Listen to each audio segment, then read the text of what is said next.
Hello neighbor, this is Curt with Etrailer, and today we're going to take a look at the WeatherTech Cargo Liner in our 2025 Nissan Rogue. Now, if you've had any experience with one of these cargo liners, or if you have any questions about it after watching this video, go ahead and leave them in the comments below. We'd love to take those and use them to help our other neighbors make the best decisions for themselves.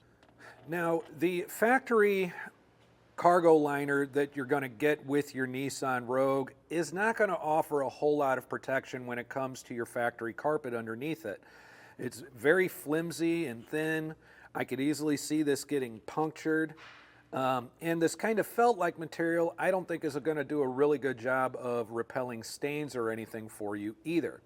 So the WeatherTech Cargo Liner is going to be made of a much more durable material. It has a nice grippy texture to it, so that's going to keep cargo from sliding around all over back here. And it's going to feature this kind of higher sidewall here just to keep things from spilling over. And as far as access goes, this is going to do a really good job of, well, it is going to keep these storage spaces open for your use. And being that it's flexible, you are going to end up getting pretty good access here into your spare tire well. Now, as we set our seats down, you'll notice that the seat back cover and the rest of the cargo liner are attached. There's no separation here. So that's going to be great for us when we've got some cargo back here. We're not going to have to worry about things falling in behind the seat and ending up with a real mess under these back row seats later on. The other great thing about the backer here is that it attaches and unattaches really easily. Just like your factory liner, there is several hook and loop points on the back of here, so it makes it really easy to attach and line it up and make sure it looks really good.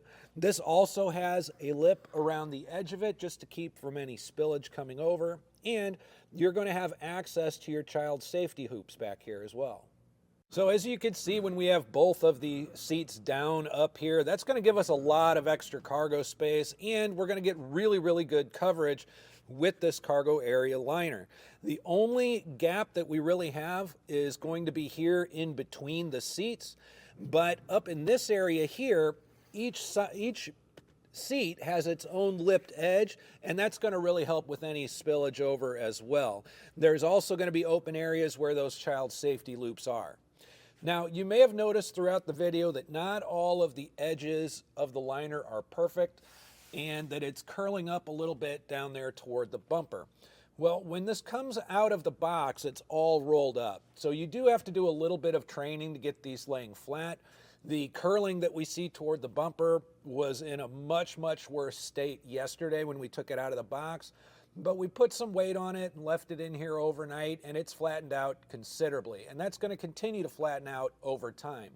One of the other things that you could do to kind of help speed up that process is kind of using heat along with that compressive weight. That is something that it does tend to train it a little bit more quickly. So if you got a really hot day, go ahead and leave the car out in the driveway, put some weight on the edges of your mats, and they should end up being pretty good by the next morning. So that was a look at the WeatherTech Cargo Liner in our 2025 Nissan Rogue. I'm Curt with Etrailer. Thanks for stopping by.